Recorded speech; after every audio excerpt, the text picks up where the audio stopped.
Qur'on o'qishning adablari to'g'risida. Qur'on o'qiganda tahoratlik, adablik bo'lish, badashqan qurib, yo'linib, kerilib va ko'ranglab emas, boshni tuvan tutib, yukinib o'ltirish kerak. Qur'onni namozda qiyomda turib o'qish, bo'libmi masjidda shundoq o'qish eng afzal Qur'on o'qish holatidir. Qur'onni qanchalik o'qish xususida salaf solihlarning odatlari har xil edi. Ba'zilar bir kecha bir kunduzda bir qitim xatmi Qur'on qilsa, ba'zilar bir qitimdan ortiq xatmi qiladi. Ba'zilar 3 kunda bir qitim xatmi qilsa, ba'zilar haftada bir qitim xatmi qilgan va yana ba'zilar tafakkur bilan o'qib yoki ilm tarqitish, o'rgatish yoki Qur'on o'qishdan boshqa ibodat turi bilan mashg'ul bo'lib va yoki dunyolik kasb tijorat bilan shug'ullangach, oyda bir qitim xatmi Qur'on qilishar edi. Qur'onni muhim ishlarga putlashtirmay, badaniga aziyat bermay va tartil bilan dona-dona va tushunishlik xatmi qilish eng yaxshidir.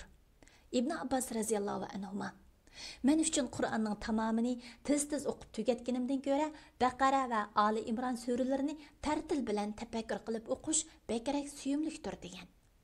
Kim bo'lmasin, qachon fursat topa olsa, shu vaqtni Qur'on o'qish bilan g'animat bilsinki, ko'p savobga erishgay.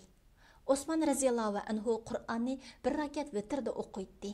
İmam Şafii, Allah unuga rahmat qilsin, Ramazan oyida Qur'onni 60 qitim xatmi qiladi. Qur'onni davomli o'qish biz ishorat qilgandek imkon miqdorda bo'lsa bo'ladi. Ba'zi olimlar kunduzning avvalini yoki oxirini Qur'on xatmis orqali qarish ilish uchun Qur'onni kunduzda xatmi qilmoqchi bo'lsa, bomdodning 2 rakat farzda yoki uningdan keyin xatmi qilishni kechida xatmi qilmoqchi bo'lsa, namoz shamning 2 rakat sunnatida yoki uningdan keyin xatmi qilishni mustahab deb qaragan.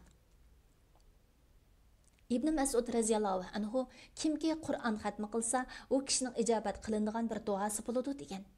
Anas raziyallohu anhu Qur'onni xatmi qilgan chaqda oilasini yig'ib duo qiladi. Muxtasar Minhajul Qasidin, İmam İbn Qudama al-Maqdisi. Pilalg'uchi Doktor Abdulaziz Rahmatullah.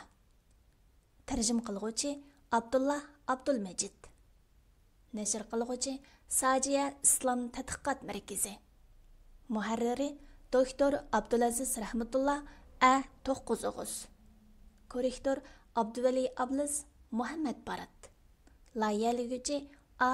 Aqhun. 2024-yili 1-nashri 1-qatim basilishi. İstanbul.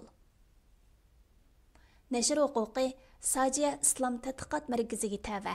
Har qanday o'rin yoki shaxsning xohlagancha ko'paytib tarqitishiga ruxsat qilinmaydi.